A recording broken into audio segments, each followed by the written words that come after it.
I go, everywhere that I be, if you are not surrounding me with your energy.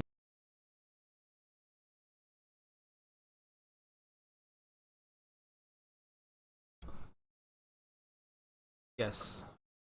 The stream started. Well, I don't think I played enough of that song, right? Well, it's a cover of a song, so nobody really cares. So, NSA, MI5, let's have a very serious talk right now, okay? About my internet search history. Okay, now the joke's done. In reality, I just couldn't wear the shirt I had underneath because I'm wearing a green shirt. Obviously, not a good idea. Oh no, did I just hit the microphone? I had enough time in the morning before I left. I want to put on the beanie first before I take off this mask. Only because I don't know set it or shave. So I look a bit funny. Because watching, I actually don't know how to pronounce this guy's name, but he was talking about something very interesting about how he exercises the control of perception, and in controlling the perception of yourself, you know what I mean, like you're projecting an image. So I look at myself with this funny mustache, and it sells a very different image of myself. Um, and because of that, something that happens when I shave, a buddy of mine who hangs out with me, anytime I act silly, but I have like a right, if I have the image of somebody that looks like super hard, super tough, and like somebody that shouldn't be goofy, somebody that shouldn't laugh, you know, shit like that. Anytime I do that with that image, he'll look at me and be like, just just stop. Don't do that. Like you're fucking up the look. And you know what I mean? Like it brought like him watching that video of him talking about how when you're in groups of people and you're trying to play that social dynamic game, you have to control people's perception of you. And in that video, he said something very interesting where it's like people's lack people lack the ability to understand that other people are people. Oh, like that idea just baffled me, but it also took me to, you know, let's talk about my internet history. Let's talk about our internet history as a whole, right? Like for a guy, um, you know what I mean? Like there are websites that I'm assuming that the general population would know, while for women, um, I don't know. I can only really speak to my exes since they're the ones that I got closest to. There's a lot of fan fiction, a lot of fan fiction, and there's a lot of dudes and a lot of people who don't really know what fan fiction is. But there's this like giant wave of it. Oh yeah, I just realized that. There's these blocks. Oi, you forgot to turn off the autofocus box, mate. What do you think you're doing? You're fucking up the stream, mate. Okay. So I don't really have to worry too much. Jeez, I feel so goofy. I'm probably gonna. All right. So the original idea was I was going to give myself handlebar mustache. Um, I couldn't stop laughing. Like it wasn't anybody else. Like I just saw myself in the mirror, and I just couldn't stop laughing. And like the idea of me having handlebar mustache, because I just looked too much like Danny Trejo, and I just could not stop laughing. Like every time I was like, okay, relax, calm down. I would see myself in the mirror, and it just, I'm hurt. I don't think I could describe. Like I didn't show it to anybody, right? I didn't have the balls to. Oh, dude, I just could not stop laughing at myself. It was the funnest time. It wasn't even that bad, but either way, yeah. Image. the image you portray, the image. I don't even know how somebody's like gonna look at this and be like, what kind of guy this is. Um, yeah, people lacking the ability to understand that other people are people. So I've always ran across this with me, at least when I was younger. I don't know about much now, but people would always assume I was like really innocent. People would always assume that I had a very sheltered life, but knowing who my dad is and knowing me spending summer in Mexico, and me seeing what I saw, like I felt sheltered for a very long time because people treated me that way. Only for me to find out like later in life, like the things I was exposed to were not normal. Like, so there was that disconnect. But either way. And in reality, like me naming the stream of let's talk about our internet history is just a broader topic of like discussing what we have in our closet, right? Because I think in the 80s it would be like that's the only place a kid would have to hide something from their parents, or the term skeletons in the closet.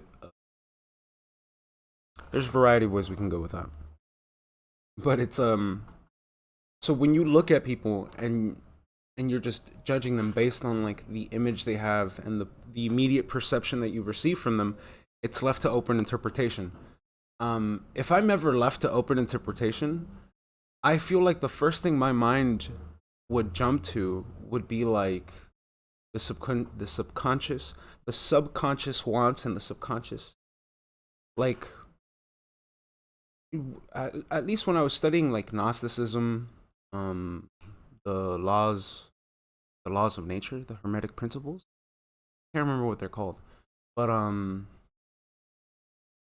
really need to brush up on this stuff. Was it? I don't know. I gathered a sense of you needed to separate two kind of voices in your head, and I kind of hear a lot of these. I hear certain tarot readers who kind of also say this language, where they say like you need to understand what are your subconscious. What immediate animal thing is your subconscious going to tell you?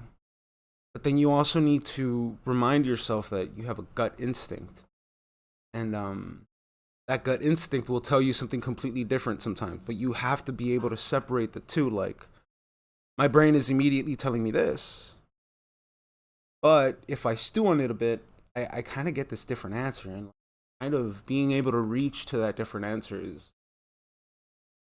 kind of very difficult.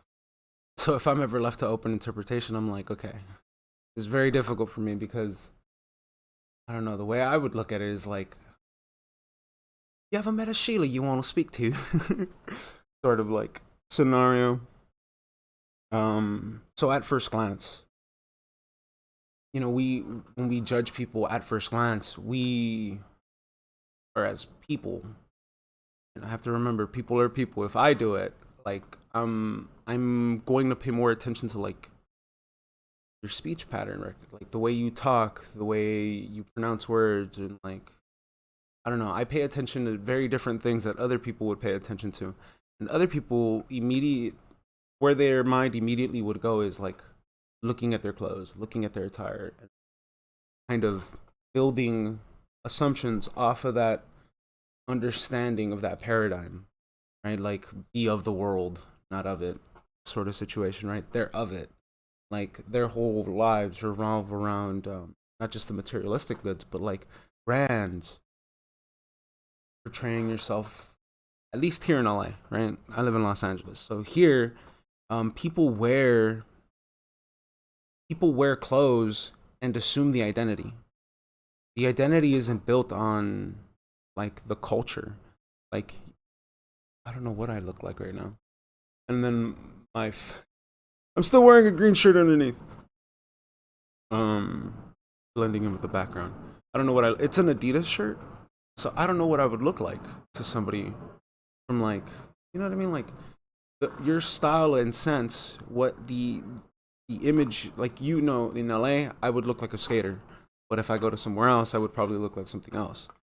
Um, And here in LA, like people, I don't know, like they'll assume the identity just because they wear the clothes. That's like a very constant basis. At least with the people I've interacted with. Then again, I haven't interacted with a lot of people. And like, either way. Back to it. Yeah, and listening to this guy, like this dude, like you can tell he molded his philosophy entirely based on that social dynamic life that he was living in. And started understanding like the habits of people. So it's kind of like, oh, okay. Like once, I could see how that works in my head, especially for like a lot of these, what do you call them? Some people call them like the red pill guys. I know they had a name before that. The dude said it all the time that he was the number one. I remember. The way I see it is, what they're doing is they're practicing a sort of game. That's the way when I was growing up, I always noticed that like people would play this game with one another where it was, you know what I mean? Like the way that people interacted with one another, it was like this little game that you had to play. And to me, it baffled the fuck out of me, which is why I'm not a good texter, because I ended up never texting anybody because it was just kind of like, yeah, I'm not going to do all this. Just, if you want to talk, we could talk. Like, terrible at, like, fuck. Now, I can't emote, right? I like being emotive. Can't do that over, like, text. And if you do, you just come across looking like, I don't know. Really weird. Kind of wanted to get to the topic at hand, which is the title of this video, and it took me 11 minutes to get into it.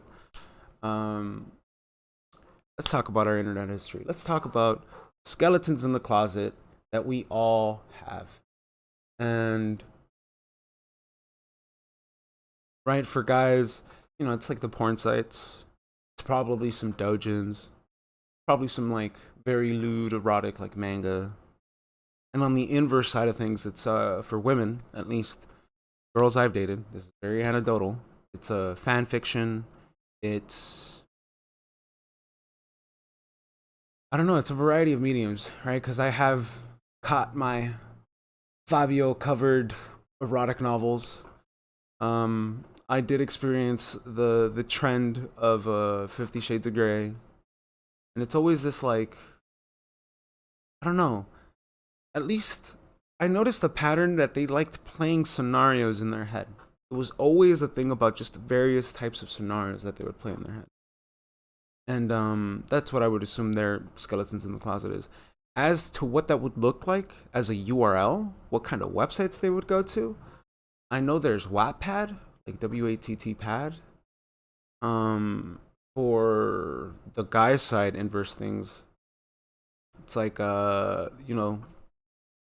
it's like a triple letter, right? But in between the first and the second letter, you put an N in it.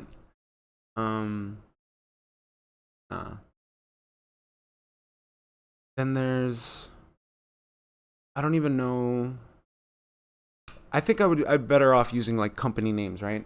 So there was this company called Faku. The entire story and the inception of this company was entirely interesting. Just because they started off with, like everybody else, just pirating shit, and then like kind of loosely selling it, and then he incorporated himself, and I think now he actually has direct lines to like artistry in Japan, and how that works out in the West is very interpreted very differently, and I think it's because the West doesn't understand that. It's not easy to penetrate the Japanese market. Why did I have to say it that way? To get into the Japanese market, because it's a lot of handshaking, and it's a lot of very formal meeting that like you'd question yourself, like, wait, I thought I was talking to an erotic company. Why is this all so formal? And it's just the way business is done in Japan.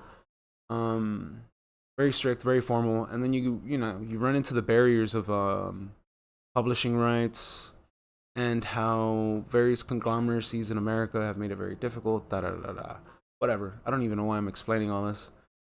It's reality, right? I'm supposed to be talking about my internet history. And my internet history, right, I'm 29. I started using the internet around 2003, 2004. I remember LimeWire for sure. I remember seeing the Napster logo on the computer but not knowing how to use it. I remember AOL. I remember having to use, if you're out in America, right, you would get those CDs and you would practically get free internet all the time. And even during those times, I remember reading, or just seeing anime on my screen. But You're the Man Dog. That website. Then there is and then by the time I was old enough in middle school, went to Mexico and they showed me Metro Flog, and Metro Flog was like a picture, like it was a place where every day you would upload one picture, and yeah, very interesting blog. Very, that was like my first time ever using a platform that reminded me of Tumblr. Um, I've seen so much across the internet from beginning to end, but if anybody is wondering, like I think my first exposure to um the no content when I was a kid was probably when I found my dad's VHS tapes, and my dad also had like these comics that were like, you know what I mean, they were for adults, but you know what I mean, you find your old man's stash, and like by the time I was looking for all this stuff, I was going through my dad's stuff. Like I had found his old shit, and I guess for whatever reason, like nobody ever went through it. I don't know if it's okay for me to say this, but it's been years, but I remember finding my dad's gun, and I remember finding like everything else, and like funny as shit, right? And I remember my mom freaking the fuck out. It was fucking hilarious. At least in my head, I remember it. Who knows how it looked, now that I'm an adult, whatever. I still remember all that. So I remember all this stuff, and then fully knowing like there were situations where, like the Central Intelligence Agency, they kept track of every Black Panther that ever went in and out of the organization. Then they kept track of all of their kids. So if I understand inteligencia, and if I understand the intelligence network, um, timeline wise, I could say Freeway Rick Ross was no longer a thing, and whatever avenues and channels that those operated on no longer existed because the CIA boys had to give up one trade route, but they didn't give them all up. And this is evident because there were, I can't remember what it was called. Like basically, there's this very famous story that like everybody talks about, how there was this gringo who went through Mexico teaching people how to dispose of bodies, like teaching them how to get the porcelain bath, how to get the acid, all this. It's a very famous story. I remember learning it through 4chan. But so there's a lot of very interesting influence that you see going on in the back end of Mexico around the time that certain other avenues of trafficking were discontinued. And I think it's during that period of influence that that a lot of people created money for themselves. So how do I say this? I'm assuming that there is to some degree an aspect of an agency that knows who these people were, but turned a blind eye to it. And this happens all the time. So it's not like I'm not speaking on any. I don't know. I'm not saying anything directly. I'm just saying that it would make sense that if a certain organization is the one allowing aspects of this illegal trade to operate and work out, well, you know what I mean? Like, there needs to be a level of inside work that understands the apparatuses that are going on, and they need to understand, like, And the reason why they keep track of these people, they keep track of the families, is because they want to make sure that whatever money or whatever capital was amassed isn't used against them, right? Like anytime, what was that dude? The guy who played the main character from Fast and the Furious, right? Like he took all the capital that he earned from those movies, wanted to make an organization to stop child trafficking, and then disappears, right? Then he no longer lives. He's no longer breathing. Rest in peace. So it's kind of like they'll allow you to do whatever you want to do. They'll let you live. They'll let you enjoy your life. But the moment you decide to turn any of the capital that they allow you towards them or against them, you know what I mean? Like it's a threat. They'd rather not have that. No. I don't know. The way I see it is if they can make a profit off of you, they'll let you live. And it is why I feel, you know what I mean? They want aspects of one hand, like one side against another side. And what you typically see kind of arise from these situations is, they'll set up these pieces and they'll always make sure that they stay along the lines of, what do I say, surface level discussion. Well, they'll never actually like want to touch the root of the issue, because anytime, if there's ever any implication of like direct causation of a certain scenario, you'll notice that they'll put a lot of actors to obfuscate that area. And but if it's not noticed, you would never know. But the moment it gains traction and there is something to hide there, it's usually, by the time I notice it, I'm watching the reaction. So it's kind of like, oh, why are you reacting? Why is this situation, or why is this event, or why is any of this reacting this way?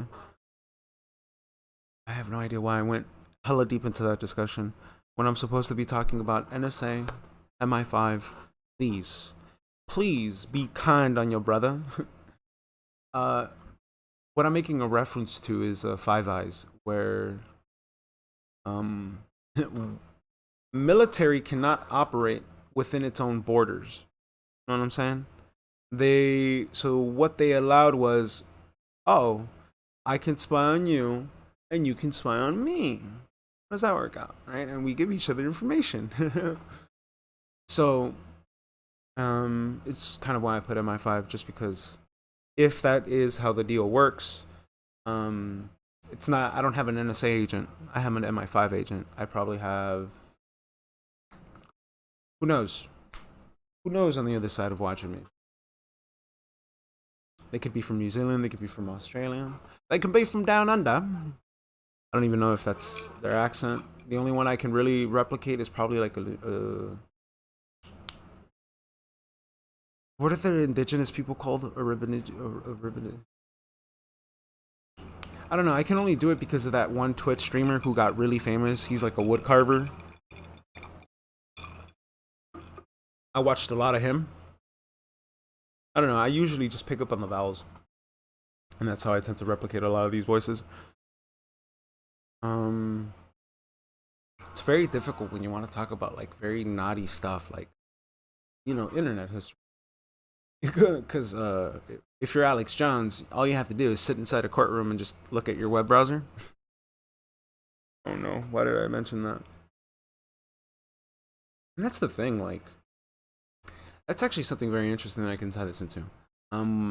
Looking into No More Mr. Nice Guy, the book that I'm reading, and seeing how one of the very serious, I don't know if it's very weird, but one of the serious side effects that happens when men bottle themselves up so much and they're just trying to appease everyone as the nice guy, it comes out as very, very different facets of deviancy. And one of the more egregious ones that the book talks about is some dude was like into peep shows, and he was into like degrading himself, and I'm like, whoa, like that is a weird way of manifesting like all this pent up stress.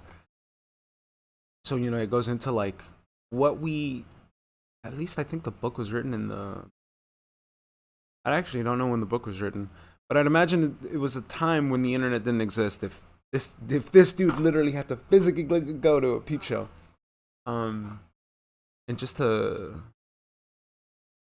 I don't know. It's like, I wonder what it is. Are we living in an unnatural world, or are we living in a natural world? I tend to think that we live in a world that wants to coexist with the natural law. I just look at how there are very few spread across factions that want to fight against that natural world. And what they'll do is they'll use I don't know, what do you say, like shame tactics? To kind of like a control a populace. And it's kind of why I can't remember who said this. I think it was a comedian who mentioned right, like having an affair was such a huge problem, and it was such a huge issue, and it was a really black stain on your mark, right? Um but now it's not so bad that they push the bar to be I don't know if anybody knows Pizzagate. I don't know if anybody knows, right? They had to push that form of blackmail even further, right? If I couldn't get you on you having an affair on your wife, well, I'm about to put you in a situation that's far more worse and far more degrading. And what I think I'm not the one to make the suggestion. I know that somebody else did, where they said, if that's what it is now, imagine if somebody just got to your internet history. Imagine somebody got to your DMs. Imagine somebody got, right?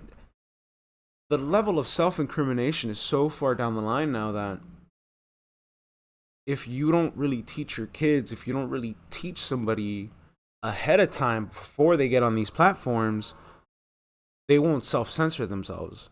And instead, they'll find themselves in situations where they're self-incriminating themselves all the time.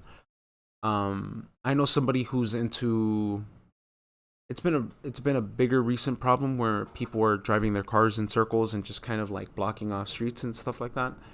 I know somebody who told me a story where they can now, like, these various police departments have access to those phones, and they can do it from a geolocation area. And if I remember correctly, what the hardware looks like is that hardware will synchronize itself with any of the wireless towers that are in the area. They'll force these towers to boot off all of the cell phones from the direct connection that they have. Right, if it's a modem, right? If I directly connect to my modem, they boot off that connection, and they'll redirect all of the network towards the router that the police department has, and they'll look at all the data going in and out from that location. I don't know how to explain how that works. I just know that it's a form of kind of going through your data, and that's more like wartime stuff. That's more like stuff that's being used in the Middle East. I should be really clear with that. That's why we don't get to see a lot of right? You don't get to see a lot of war zone footage, because it's very difficult to get out of the country, because a lot of those point to point, end to end points are monitored. Very interesting episode of like, why did I do this today? What else could I talk about? Endpoint. Oh yeah, self-incriminating ourselves with our own information, right? Like the amount. Okay, so I might be deadly afraid of women, but through the internet, I can do it. I'm the guy that shakes. How do I say this? The amount of stories I've heard of women receiving enormous amounts of dick pics. Enormous amounts of dick pics. I was innocent to that. I actually didn't realize like what the statistics would look like of how disproportionate it is that women get just all the schlongs. All the schlongs. I'm like, what the fuck, dude? Like, I can count on one hand how many times I've ever fucking 29. Of course I fucking done it, right? But I can count on one hand how many times I've done it. And it was not my monkey brain telling me to do it. It was the other person asking me to do it. So I found myself in those situations. I didn't find myself in the situation where I was like, Haluga booga. So I can imagine, like, what does the NSA servers look like?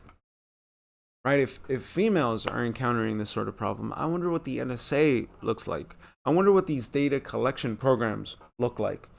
And those are very strange analytics, right? Because this was before I knew this. But then I learned about like the red pill community stuff. Because one time I was making a video about Neo. You want to take the red pill or the blue pill? I was making a video like that, and I just casually typed in red pill in YouTube. And what I got was not what I was expecting. I was expecting, conspiracy stuff, alien stuff, like that stuff. But instead, I got a bunch of dating stuff. And I was like, where am I? What year is this? And led me down a very interesting rabbit hole, led me about learning about a very new, right? Just the way that Jordan Peterson kind of was used to pave the way for a new social conversation paradigm, whatever. This red pill stuff is opening up. Actually, the way it sounds to me is Age of Aquarius, Age of Information, Age of Air. Right, everybody's getting caught up to speed, and what I'm seeing now with the trend that I saw with Jordan Peterson, I'm seeing repeat with this red pill dating stuff. But I think what some of the more important stuff that I've learned from that community is some of the more interesting stats that I've known just because I've been aware my life. So I was always aware that like there was people I interacted with in school were just fake. Like I went to like Catholic schools, I went to like private schools. So some of these kids I was interacting with, like, you know what I mean? Like they would mold themselves to kind of fit in into each little thing that they were doing with each little group that they were playing with. But I noticed that the only people that I could speak to without these sort of filters were by and large like what people would consider the popular kids. So I didn't actually like, I don't know how to say that. It's kind of why it was so weird how to be the target of bullying. But then like the friends I entertained, I always ran into the situation where people would ask me, why are you hanging out with them? Like, why are you talking to them? Those sorts of questions were always asked to me. And the way I would look at it is like, you ever asked them any serious questions about X, Y, or Z? Have you ever talked to them about, right? Like, because all I ever did was just ask one meaningful question. That's all I would ever do, because I would visually see people do something and be like, oh, I saw that you like this or that. I saw you pet that cat, or I saw you do this. I saw you do that. And they would react like, whoa, noticed. Like, that's all it was. But everyone else was always playing this game of like, oh, I have to be this way and tend to be this part. And one of the interesting things that I've learned is there is a small percentage of people that are chaste and they create a social leadership role. I guess this is very specific to like schooling settings or settings where groups of people hang out with other people their age, where this rat race will start, where there will be these few horses in the front that will lead the rest of the social dynamics to the rest of the people.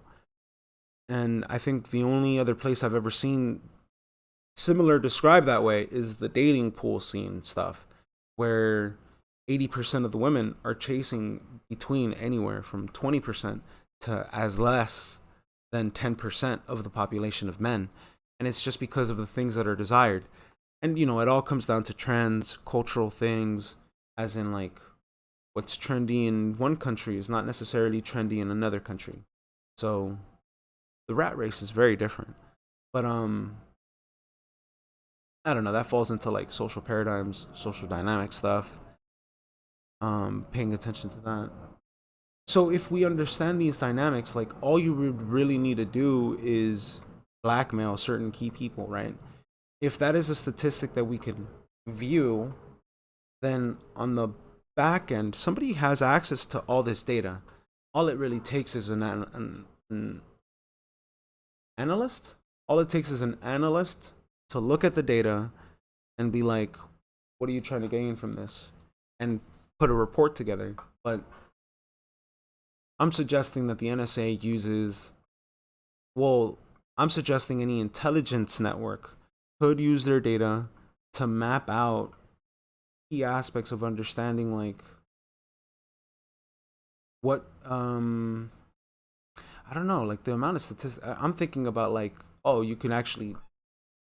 I'm all thinking about the dating scene stuff, so I'm just like, wait, if they have access to every single person's cell phone, who are the dudes getting the most DMs, right? Like, could we? Nah, that's a very terrible idea. Like, that's just my entertainment mind running through, being like, all right, I want to see just the numbers. What what's the actual amount of dudes that are receiving all these DMs in America? And could we region lock it, right? Like, could we see the dynamics just of LA and Miami? No, I'm joking. Okay, that's way too far. But it is kind of funny, right? That there are these sorts of data sets that do exist out in some server somewhere where you could actually pinpoint some of these data points and be like, what's the current trend of most, right? What are, as of right now, what are the things that people are looking for most in the female face, right? And I'm pretty sure that there's some form of statistics that you could look at, and from somebody's just their data usage of their phone, what kind of likes they're receiving, what kind of I mean, you could build these data sets and kind of realize like, oh, like there is a subset of dudes who are looking for this and this in their female counterparts. Like crazy that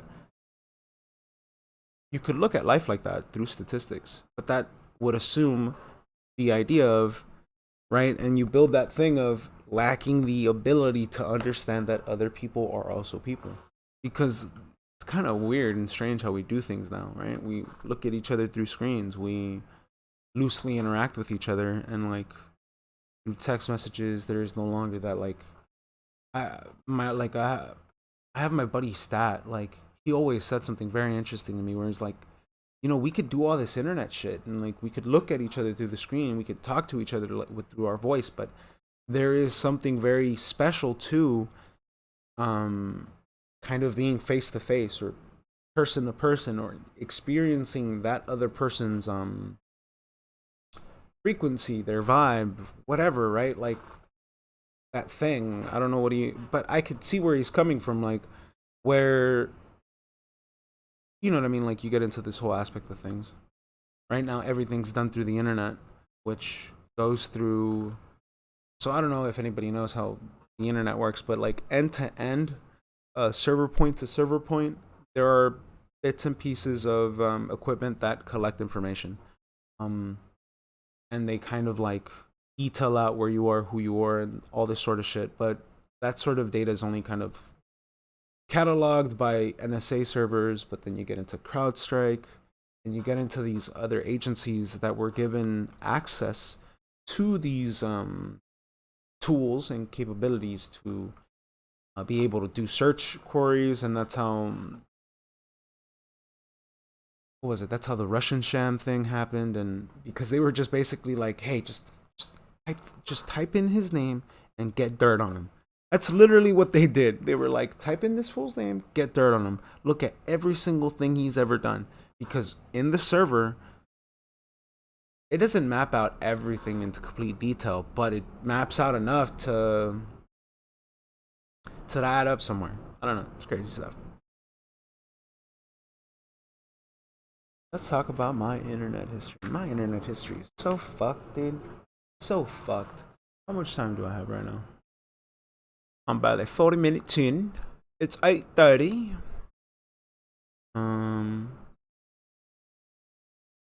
Yeah, let's talk about my internet history. It's completely fucked.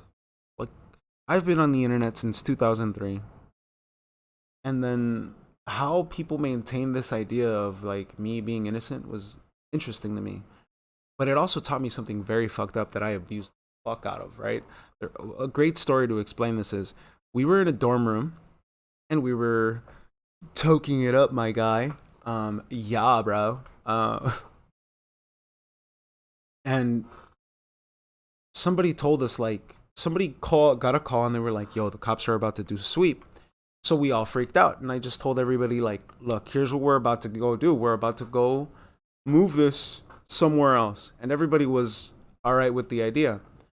And I just told everybody, "Oh, this is how you're gonna do it," and I showed them how to like hold, because we all brought our bongs into the fucking room, which was not a good idea.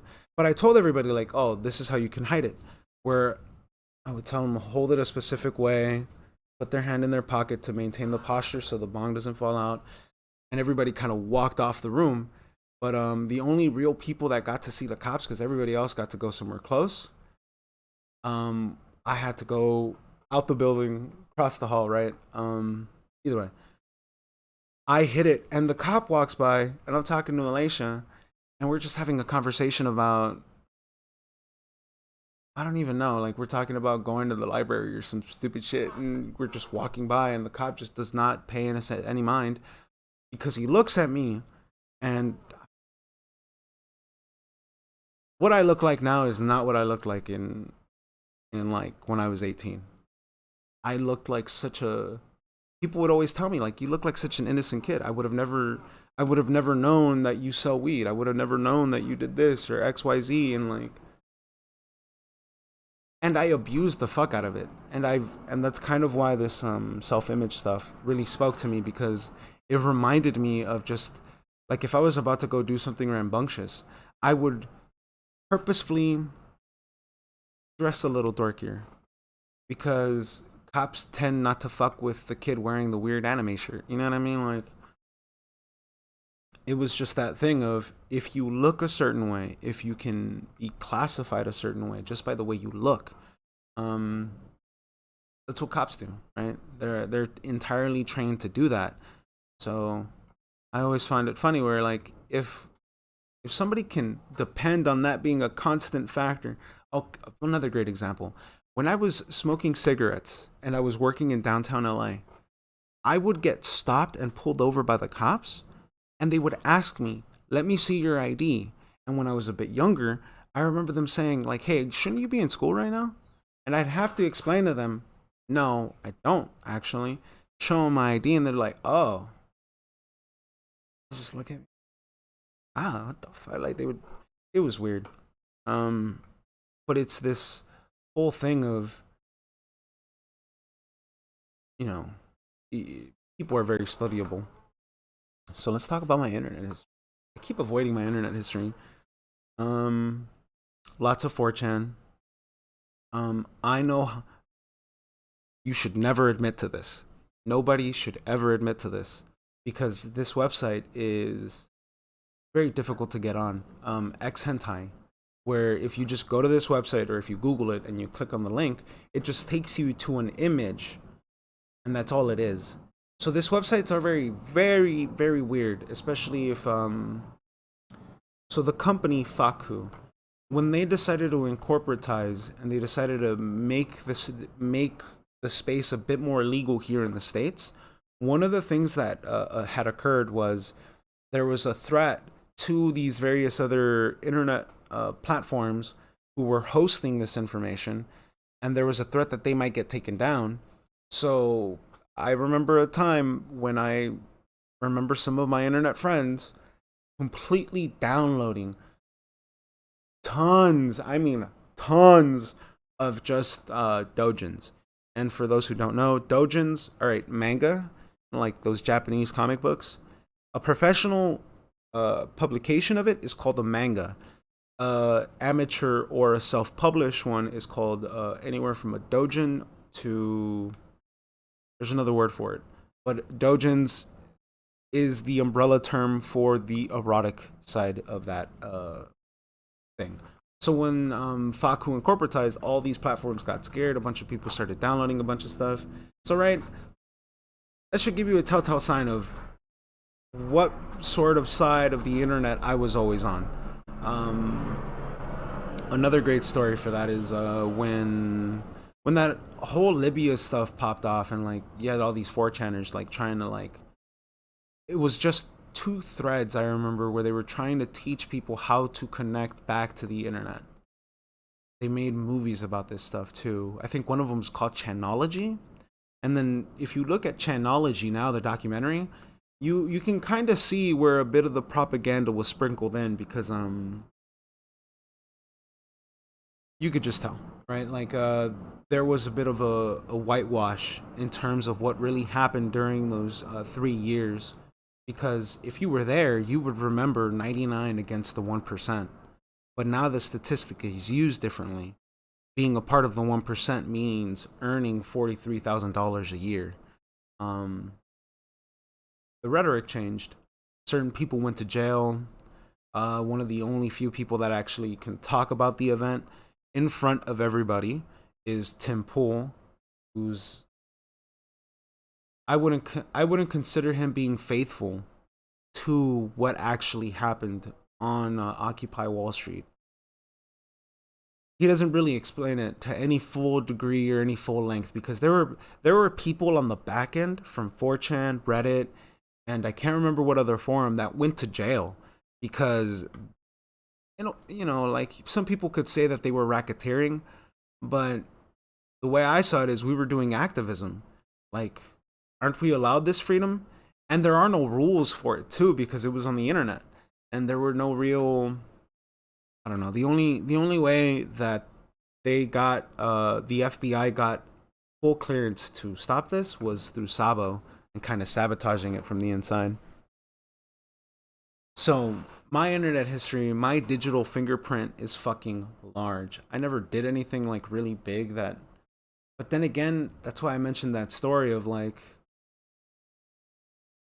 knowing what my dad did. He wasn't very smart at it. Like, he never went to high school, let alone middle school. Like,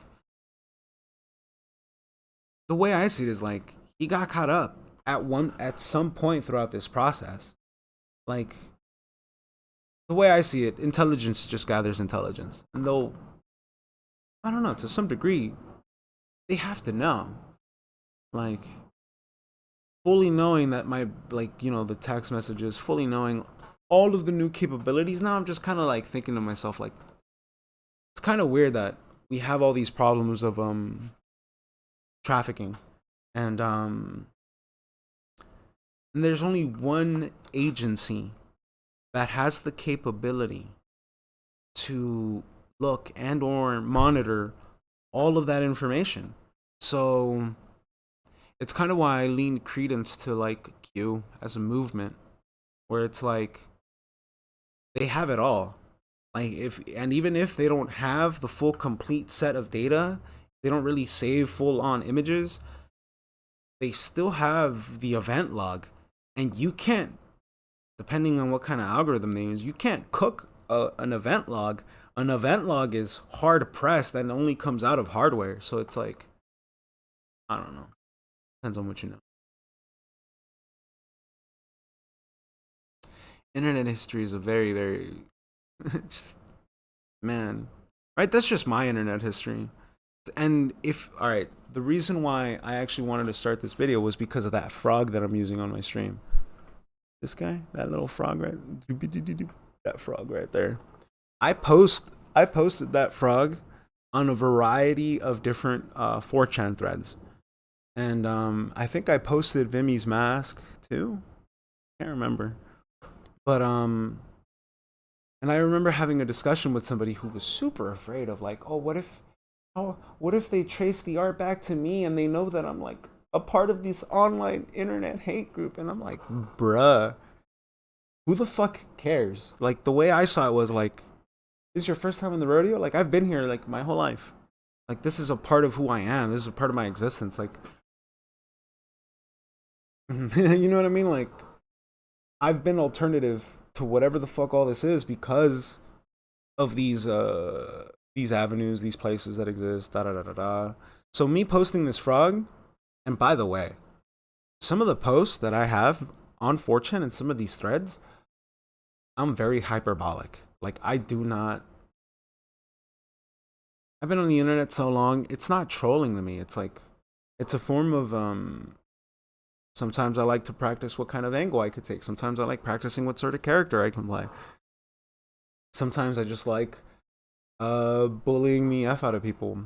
You know, anons are anons, you know, it's all anonymous. And but if I bully people, I should mention this. If I bully people, it's with the truth. Like it's just like I can visually see this person have a wrong opinion. So I'll throw banter at them using the truth. And the reason why my friends tell me it's bullying is because like, dude, why did you have to word it that way? Like that would hurt somebody's feelings. And I'm like, well, people won't listen unless you hurt their feelings. And that's kind of the age we live in. And it's why like reality TV is taken off the way it has. You know, I probably have so much incriminating evidence on my digital fingerprint of history.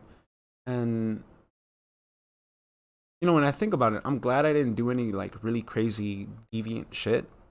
But at the same time, anybody would look at my internet history and be like, "You read what now?